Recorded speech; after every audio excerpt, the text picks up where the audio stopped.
Hello everybody, this is Mindy Weinstein of Market Mindshift, and I'm excited to be here today and to share some of my insight on how you can write engaging content even for an industry that you might view as boring. And so this is really to lead up to the exciting SEJ Summit that is in Chicago in May. So I'd encourage all of you to sign up. It is definitely a must attend event. So I'm going to jump right in because I actually have quite a bit to say when it comes to boring content. Actually, not boring content, because there is no such thing as boring content, but content that is engaging even in an industry that you might view as not as exciting. And really how I came up with this topic is because for years I have been in the SEO industry, but I got my start as a writer. And I used to write for all types of industries, and I would sit through conferences and I would hear speakers talk about how you could write this great content. And I would think to myself, that's fantastic. So good for you, but your industry is something that's a little bit more exciting. I'm writing content for companies that sell LED billboards. How am I supposed to make that exciting? Or I'm writing content for doctors or for lawyers. And so after my years of experience in managing teams of different sizes, including at one point I had a team of 40 content writers, I've figured this out. So I have no issue calling myself definitely someone who's knowledgeable when it comes to this subject. So I have some questions that were provided to me that I will run through, and I encourage you to also submit your questions to me as well, because I'd love to be able to answer those too for you. So my first question that I'm going to address is, what is the ideal thought process to kind of come up with engaging content for not too exciting industries? And I have a recommendation for you, and it's actually an acronym. And so the acronym that I have for you in terms of how do you create that content. So understand first, I'm going to step back a moment. So a not so exciting industry could be just about anything. It really could. But what your goal is, no matter what the industry, is to make content that actually is going to connect with the reader, or if it's visual content, to capture their attention and to get them to engage with you. So all the tips I'm giving you are for engagement purposes. And so the acronym that I like to use when I'm talking about creating content that is engaging for really any industry is SIP. You are going to SIP your topics. Yes, I just said SIP. So and that stands for stories, inspiration, and being practical and personal. And I'll break those down as we go forward, but that is really the framework that I always work within as I'm working on topics. And again, understand that when I say content, it could be videos, it could be infographics and visuals, and it could also be written content too, like blogs and landing pages, home pages, all of that too. So I will continue to dive into what SIP means as we continue on. So one of the first things I do want to, second thing actually that I want to answer for you is, how do you convert boring to exciting when it comes to topics? I want you to understand, again, that you're actually trying to engage the audience. You're not going to always excite your audience. Let's say that you're writing about software, a SaaS solution for a government entity. Is that exciting? You're not going to be able to make that exciting, but you can make it engaging. So that is really what your goal is going to be. And how you make that engaging for someone is you use a lot of imagery. So if you're doing a blog post, you have the images that's going to capture someone's attention, and it's going to get them to continue to read. If it's a video, again, you have it very visual. You have different screenshots of what you're showing. You have someone who's giving great information and who's very personable in the video, because again, you're trying to engage is what you're doing. And then on top of that, you can have an emotional appeal depending on what the topic is. And so when you think about an emotional appeal, even if it's an industry, let's say it's a personal health product. So personal health products. What you're going to want to do is you're going to want to appeal to the emotions. And so an emotional appeal could be safety, something that appeals to someone's safety, their security, love, affection. It could also even be fear. So any kind of content that you can create that shows what would happen if your particular advice or even your brand or product wasn't used. That is one way that you can go about it.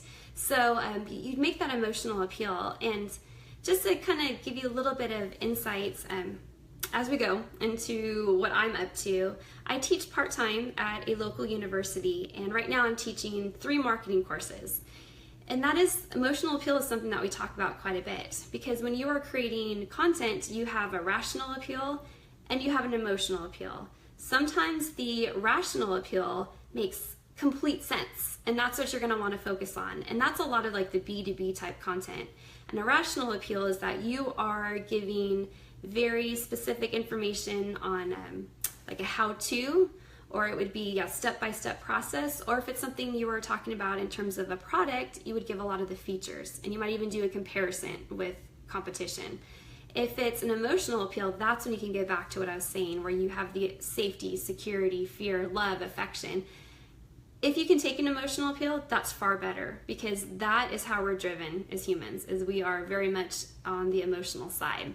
So definitely something to consider as you're working on how can you create content and what kind of topics would you create. So the next point, and it was, I'll make a point and then there's a question attached to it. But when I'm talking about content for industries that are not so exciting, I don't believe that there's such thing as a truly boring industry or even truly boring content. I mean, if you want to take it that route, because it's interesting to somebody. And just an example, let's say that I have a blog and it's all about pest control. That's not exciting. That's not exciting, right? It doesn't seem exciting until I have an ant problem and I have ants all over my house, which I don't, but let's say I do. All of a sudden I'm very interested in, okay, I need to read some blogs, I need to know what to do. This interests me now because I have a problem. And that's the thing with content too. You need to show a solution to a problem. And it doesn't mean it all has to be marketing type content. Even if it's a blog post you're writing, set it up, have a problem that's solved within it. So here's the question that really goes along with that. How do you engage with those who aren't interested yet, but can potentially be your customers? And I really love this question, because in my mind it's, how do you get someone to notice you when they don't realize they need you yet? So kind of going back to my example, and really that comes down to relevance. You need to understand what is relevant to the target audience that you're going after. So those are very much your, so I totally lost my train of thought. So when it comes down to relevance, that's very much what's going to stick out to the target audience. Is it going to be certain pictures that they identify with? So if you are targeting a certain audience, know what they like. If there's certain words that they use, certain terminology, certain vernacular, have that in a headline, because that's going to be relevant to them. So relevance, when you haven't gotten in front of that person yet, or they haven't read your content or watched your video, do something that you know would capture their attention. For bigger brands, if you've ever noticed, if you've ever wondered why bigger brands use celebrities within their social media posts and you see them on their websites, it's because they've done the homework to know that those celebrities are relevant to their target audience. Even the music they use. So even a music that you use in a video, because again, video is content, that can resonate with people. And again, that's going to catch their attention and to get them to engage with you again, because that's really what your whole goal is here. So the next question is, what tools or techniques would I recommend? And this one is now where we get a little bit more tactical, because I feel like I'm talking a lot of theory and not getting into like the nitty-gritty, how do you actually do it? So let me start out with my techniques, and I'm going to go back to my SIP acronym. So my SIP acronym that I'm going to go over is number 1, storytelling. So storytelling, I know that is used so much, and people hear, okay, storytelling, yes, I know, I gotta tell stories. That's so like overhyped by this point. But you know what, it's really not. Stories have been around since the beginning of time, and that's how people learned. And the reason for that is there's actually been studies done, not psychological studies per se that I'm gonna reference, but neuroscience, where they've watched how the brain reacts when the brain hears a story. And how it works is that the same activity that occurs in the brain when they hear a story is the same activity that happens when someone lives it themselves. So that is huge. And so stories work for a reason. So when you're thinking of how do I create a blog post that's going to be interesting, because you know what, my industry is, let's say carpet cleaning, or I could go down a lot of roads. We'll just leave it. I'll leave some of these for later. But let's say it's something that's not as exciting. Okay, well, what do? Well, I can tell a story. I can describe how my company solved a customer's problem, but I take them through the whole thing. So it's like you're setting the story up, and then you have the conflict that arises, and then you have the climax of, oh my goodness, what's going to happen? And then you have the resolution. Stories work. Stories definitely work. If you need an example, think about the polar bear commercials for Coca-Cola. So many of those tell a story where there's some kind of interaction that happens and you're holding your breath of what's going to happen, and then there's a nice resolution at the end. Stories work. So think of stories like testimonials, but on a much bigger level or deeper level. So continuing on with the SIP acronym, inspiration. One of the worst things that can happen as a content creator is to have writer's block. If you're actually writing the content, or even just not being able to come up with ideas for social media or for videos. That is a problem, and it's something that I've personally faced, and it's something that I've had to train large teams about that are constantly creating content. So you need to be very proactive when it comes to inspiration. Don't just sit back and wait until you actually have to create something to come up with the idea. Instead, collect ideas as you come across them. And so getting a little bit more tactical, I use a program called Pocket, and I'm sure some of you use it. You can download it on your phone. I have the browser plugin as well. And with Pocket, you can save any articles that you find interesting. You store them in there. You can read them later for reference. So if I find something that I even think is remotely interesting, then I will save it in Pocket for later reference, so that when I'm trying to create topics, I can go back and look at those. I also jot down commercials, believe it or not. So if I find a commercial that was a little bit catchy to me and I liked how it was set up and put together, I will write down notes about it. If I get junk mail that I even think is a little interesting, I put it into a file. So I constantly am collecting topics, collecting information, because they're not actually topics yet, but I'm collecting information that is going to spur my inspiration. So then when it comes down to I'm going to create some topics, I'm going to reference everything that I've saved. But here's where you get into even a little bit more tactical. So when I'm going to start looking at those, I got these articles here I printed, I've got my notes, I'm going to look at it from two different lenses. One, I'm going to look at it from a lens of a critical thinker. How can I take this information that I found interesting, and how can I relate that to my target audience? Is there a different angle I could take? Or is there a formula in a way that this article will follow that I could also follow? So that's one way. How can I use this but make it relevant? And then I'd also look at it from the lens of a reporter. So if I'm thinking of these articles, or I'm watching the news and I think to myself, you know what? This is something that's very relevant to my audience. I'm going to talk about this news topic, but I am going to add my insight into it. Because remember, when you are working for an organization, you guys are the expert. You know more about your brand, your product, your service, and the problems you're trying to solve for your customers than I do. I know more about what I do than you do. So vice versa, we're all experts in our own right.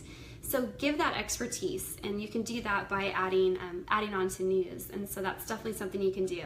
And here's just like a bonus tip for you, because it's something that I've been doing quite a bit lately. But I am currently working on my PhD, which I know some of you already know that, and feel like I will never be done. So I will probably say I'm working on my PhD 50 years from now. Let's hope not, but I've been working on it. And so I'm working on a PhD in psychology with an emphasis in technology and learning, which to me is very much digital marketing. So now I've been conditioned to constantly research databases. And these databases are filled with all these different studies and all this content that's not really out there for the masses. Because what happens so many times is we get in a rut when we're creating content. We start just creating what everyone else is creating. So by looking at studies, you can come up with something that's a little bit different, something that's going to stand out from the crowd. And I understand that you are probably thinking to yourself, well, I don't have access to these magical databases that you're talking about. Well, you can go to Google Scholar. Google Scholar has a ton of research, very rich research in there. You can find all kinds of information on a variety of topics. Now understand that there will be some studies that you might have to pay for, but if it's something that's truly worthwhile for you, then you know what? You should go ahead and purchase it. You're going to reference it, of course, and which is a good thing because you have a very credible source, but that is one tip that you can use. And so I definitely recommend, check out Google Scholar. And just because, again, I'm living and breathing research, make sure when you're doing your research on that end, grab it's called the DOI, the Digital Object Identifier. So you'll see that within Google Scholar. So you're gonna wanna make sure and grab that and save it because it makes it easier to go back and reference what you found so far. So then the last part of SIP is practical and personal. So the best way to describe it is really a quote I have from The Tipping Point, and it was after they had done a study. And the quote was, "Once the advice became practical and personal, it became memorable." So when you're thinking about what can I create, it doesn't have to necessarily be something completely new that you haven't done before, but you can make it so that it's more relevant and easy for someone to see how they can fit it into their lives. So it might be something as simple as changing, doing a new post where you're talking about how you can help them with their problems and their concerns, and it's a matter of at the end, you can call us. We're open during these hours. You can submit your questions to us, but you make it very practical for someone to get the information. And then as far as tools go, again, just being on the tactical side, I have been totally geeking out on the tool Answer the Public. So I'm really curious if anyone else is using that, but it is amazing. So you can go to answerthepublic.com and you can type in a keyword, and there's this guy that shows up on this video as you're logging in who looks annoyed and even picks his teeth a little bit, but that's okay. He's still gonna give you some great insight. And so what you're presented with is a huge list of questions like the who, what, why, when, and where that are associated with the keyword that you had just researched. So it gives you some great ideas of what people are actively searching for and what you might create for your content. And on top of that, I also like to use Board Reader because I like to know what people are talking about, and it gives me just a better glimpse into real conversations. So just, I know there's a lot of questions too that are coming in, so I'll answer some of those, but just to kind of go through some of the ones that I have right now. Another question that I have is, do I have any examples of companies or brands that have successfully advertised their, they're not safe for work products, we'll just put it that way, in PG channels? Yes, I do. So this is talking about trying to advertise a product or write about a product that is, a little bit more taboo. You're not going to talk about it around the water cooler. So yes, my favorite one is the Squatty Potty.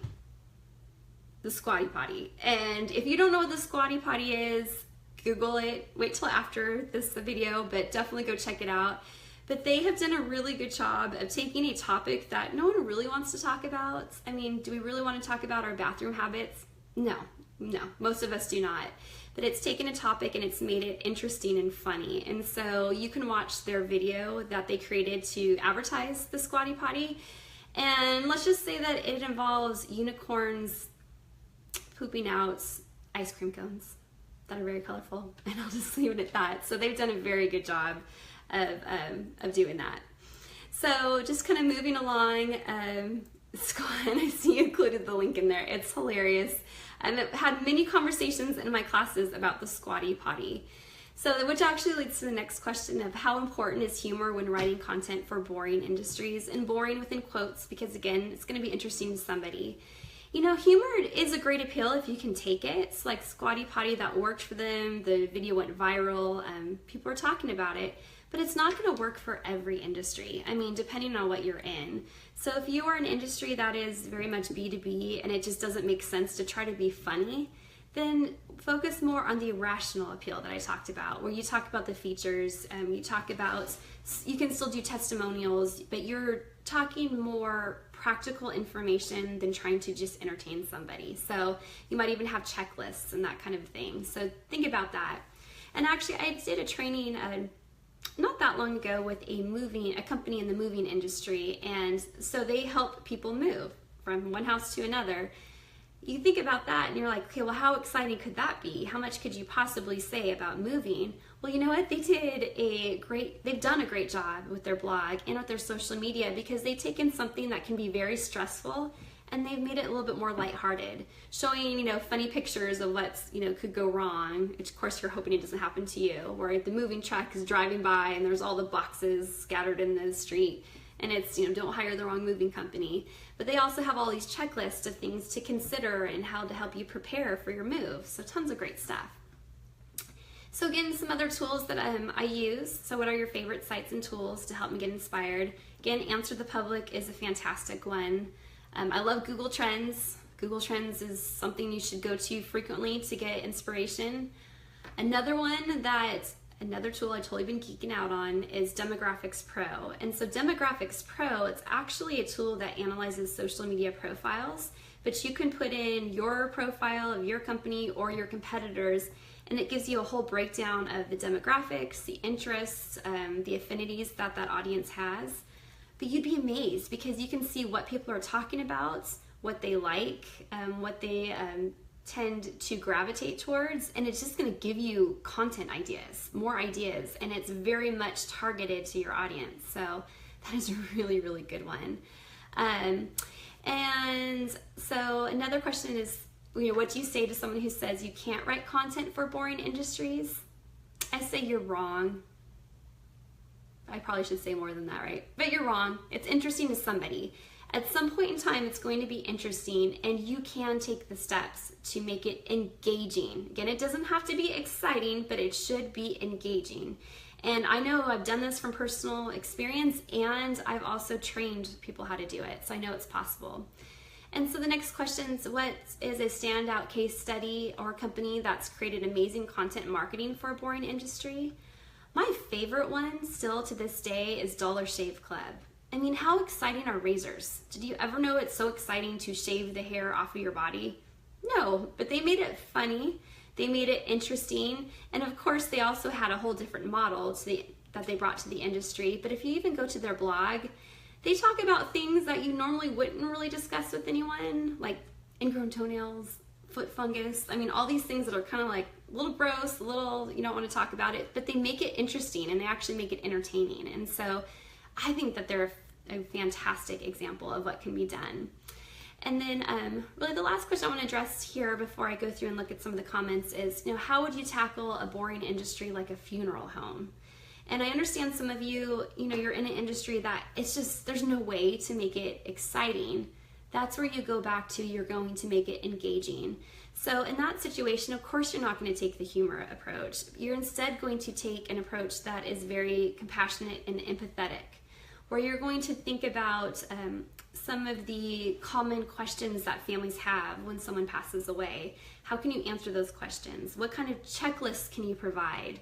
What's information that you know that commonly comes up after someone passes that you can share? So you think of those kind of things. So checklists and stories. Again, that's where stories come in, because people want to feel like they're not alone. That's a huge thing. That's our nature. We want to feel like people relate to us and we can relate to other people. So walk someone through what they need to know about your particular section of the market or your industry.